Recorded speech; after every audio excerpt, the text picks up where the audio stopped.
मंगळवेढा तालुक्यात गेली 10 दिवस सतत सुरू असलेल्या पावसामुळे शेती पिकांचं नुकसान झाल्यानं शेतकरी कासावीस झाला असतानाच आता तालुक्यातील ढवळस इथं पावसानं भिजलेली भिंत अंगावर कोसळून योगीराज जगन्नाथ हेंबाडे वय वर्ष 11 याचा मृत्यू उपचारादरम्यान झाला, तर त्याची बहीण जागृती हेंबाडे ही जखमी असून हिच्यावर खासगी रुग्णालयात उपचार सुरू आहेत। मंगळवेढा तालुक्यात गेली 10 दिवस सतत पावसानं थैमान मांडलाय। शेती पिकं पूर्णपणे पाण्यात गेली आहेत। तालुक्यातील डोणज व नंदूर या भागात घरांची पडझड झाली आहे। ढवळस येथील जागृती जगन्नाथ हेंबाडे व योगीराज जगन्नाथ हेंबाडे हे बहीण भाऊ 21 सप्टेंबर रोजी संध्याकाळी 8:30 वाजता तुळजापूरला ज्योत आणण्यासाठी जाणाऱ्या गाडीची पूजा गावातील ग्रामस्थ करत होते। त्या पूजेला हे बहीण भाऊ उपस्थित होते।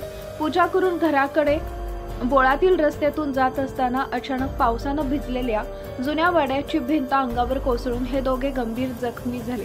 तात्काळ नागरिकांनी उपचारासाठी त्यांना हॉस्पिटलमध्ये दाखल केले। योगीराजचा 22 सप्टेंबर रोजी सकाळी 7:30 वाजताच्या दरम्यान मृत्यू झाला, तर जागृतीवर उपचार सुरू आहेत। या घटनेनं ढवळस गावात ऐन उत्सवात शोककळा पसरली। योगीराज हा मंगळवेढ्यातील नूतन मराठी विद्यालयात इयत्ता 5वीच्या वर्गात शिकत असून तो हुशार विद्यार्थी होता। या घटनेनंतर आमदार समाधान अवताडे, तहसीलदार मदन जाधव यांनी घटनास्थळी भेट देऊन घटनास्थळाची पाहणी केली आहे।